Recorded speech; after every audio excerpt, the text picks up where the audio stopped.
சின்ன மருமகள்ல அடுத்த நடக்க போதுன்னு வாங்க பார்க்கலாம். ராஜாங்கத்துக்கிட்ட போஸை பத்தி தமிழ்ச்செல்வி போட்டு கொடுத்தா நல்லா இருக்கும்னு நினைக்கிறவங்க இந்த வீடியோவை லைக் பண்ணிக்கோங்க.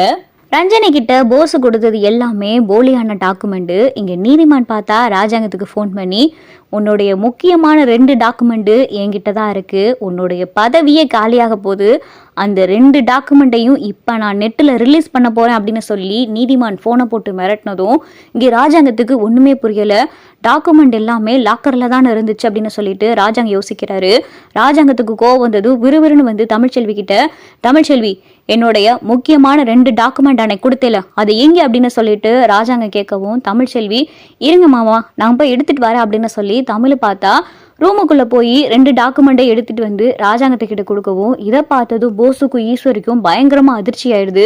என்ன இவ டாக்குமெண்ட் எடுத்துட்டு வந்து கொடுத்துக்கிட்டு இருக்கா, அப்ப நம்ம கொடுத்த டாக்குமெண்ட் என்ன அப்படின்னு சொல்லிட்டு இங்க போஸ் பார்த்தா திருன்னு கடந்து முழிக்கவும், ராஜாங்கமும் பார்த்தா அந்த 2 ஃபைலையும் நல்லா பரட்டி பார்த்துக்கிட்டு இருக்காரு. அது எல்லாமே கரெக்டா இருக்கு, இதுல எல்லாமே சரியா தானே இருக்கு. அப்ப இந்த கிறுக்கு பையனத்தை போனை போட்டு ஃபைல் என்கிட்ட இருக்கு, நெட்ல ரிலீஸ் பண்ண போறேன்னு சொல்லேன் அப்படின்னு சொல்லிட்டு ராஜாங்க யோசிச்சுக்கிட்டு இருக்காரு. இங்கே ராஜாங்கத்துக்கு பார்த்தா மறுபடியும் நீதிமான்கிட்ட இருந்து ஃபோன் வருது. நான் 2 ஃபைலையும் நெட்டில் ரிலீஸ் பண்ணால் உன் நிலைமை என்னாகும் தெரியுமா, அப்போ நான் சொல்கிறதெல்லாம் நீ செய்யணும் அப்படின்னு சொல்லிட்டு இங்கே நீதிமான் சொல்ல வரையில தான் அப்போ தான் ராஜாங்கம், நீ என்ன பண்ணணுமோ பண்ணிக்க, அந்த டாக்குமெண்ட்டை வச்சு உன்னால் என்னெல்லாம் பண்ண முடியுமோ எல்லாத்தையும் நீ பண்ணிக்க அப்படின்னு சொல்லிட்டு ராஜாங்க பார்த்தா ஃபோனை வச்சுறாரு. என்ன இவன் இவ்வளவு தைரியமா என்ன பண்ணா பண்ணிக்கோன்னு சொல்றேன் அப்படின்னு சொல்லிட்டு வேகமா பார்த்தா நீதிமான் அந்த டாக்குமெண்ட் எல்லாத்தையும் பரட்டி பார்க்கவும், அது எல்லாமே போலியான டாக்குமெண்ட். ரஞ்சினி இது எல்லாமே போலி டாக்குமெண்ட் அப்படின்னு சொல்லிட்டு நீதிமான் கோப்படவும், என்ன முதலாளி சொல்றீங்க அப்படின்னு சொல்லிட்டு ரஞ்சனி கேட்கவும், அட ஆமா இது எல்லாமே போலியான டாக்குமெண்ட், அவன் உன்னை நல்லா ஏமாத்திட்டேன் அப்படின்னு சொல்லிட்டு நீதிமான் சொல்லல, ராஸ்கல் என்கிட்ட டாக்குமெண்ட்டை கொடுக்குறேன்னு சொல்லிட்டு ஏமாத்திட்டானா, அவனை நான் சும்மா விட போறதில்ல அப்படின்னு சொல்லிட்டு வேகமா பார்த்தா ரஞ்சனி போஸுக்கு போன போடவும், போச்சு இந்த போனை போட்டுட்டாலே அவகிட்ட இருக்கிறது போலி டாக்குமெண்ட் தெரிஞ்சிருச்சு போல அப்படின்னு சொல்லிட்டு போஸ் பார்த்தா போன் எடுக்காம இருக்கவும், போஸ் ஈஸ்வரியை பார்க்கவும், ஈஸ்வரி போஸ் கிட்ட கண்ணாலேயே கேட்டுக்கிட்டு இருக்கு, என்னடா அப்படின்னு சொல்லி கேட்கல, அவ தான் ஃபோன் பண்றா அப்படின்னு சொல்லிட்டு போஸ் சொல்லல. இங்க ஈஸ்வரிக்கு ரொம்ப அதிர்ச்சி ஆயிருது.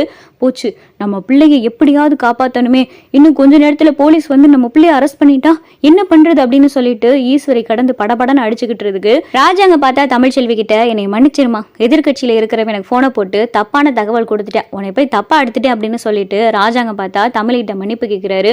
என்ன மாமா பரவாயில்ல மாமா அப்படின்னு சொல்லிட்டு தமிழ்ச்செல்வி சொல்லையில, சரிம்மா இப்ப எல்லாரும் முன்னாடி நான் சொல்றேன், உன்னைய நான் டாக்டருக்கு படிக்க வைக்க மாட்டேன்னு சொல்லிக்கிட்டு இருந்தேல, ஆனால் நான் இப்போ சொல்கிறேன், உன்னைய நான் கண்டிப்பாக டாக்டருக்கு படிக்க வைக்கிறேன், நீ டாக்டருக்கு தாராளமாக படிக்க போகலாம் அப்படின்னு சொல்லிட்டு ராஜாங்க சொல்கிறாரு. அப்போ தான் இதை கேட்கவும் ஈஸ்வரிக்கு ரொம்ப அதிர்ச்சியாயிடுது. இவளை இப்படி சும்மா விடவே கூடாது, இவன் மாசமா இல்லைன்ற விஷயத்த இப்போ எல்லார்கிட்டையும் தெரியப்படுத்தணும் அப்படின்னு சொல்லிட்டு, மாமா நான் உங்ககிட்ட ஒரு முக்கியமான விஷயம் சொல்லணும் அப்படின்னு சொல்லிட்டு ஈஸ்வரி சொல்லல. என்ன ஈஸ்வரி ஃபங்க்ஷன் நடந்துகிட்டு இருக்குல்ல, எதா இருந்தாலும் அப்புறம் சொல்லு, ஃபங்க்ஷன் நடக்கட்டும், சேது உட்காருப்பா, தமிழ்ச்செல்வி உட்காரு அப்படின்னு சொல்லிட்டு தமிழ்ச்செல்விக்கு வளகாப்பு ஏற்பாடு நடந்துகிட்டு இருக்கு. அப்பதான் தமிழ் ஈஸ்வரியை பார்க்கவும், இப்ப தப்பிச்சிட்டேன்னு மட்டும் நினைக்காதடி, என்னைக்காவது ஒரு நாள் நீ கண்டிப்பா சிக்குவ, எல்லாரும் முன்னாடி உன்னைய தலை குனிஞ்சு அசிங்கப்பட வைப்பேன், நீ மாசமாலன்ற விஷயத்த எல்லாருக்கும் நான் தெரியப்படுத்து அப்படின்னு சொல்லிட்டு ஈஸ்வரி தமிழ்ச்செல்வியை பார்த்து முறைச்சு பார்த்துக்கிட்டு இருக்கு.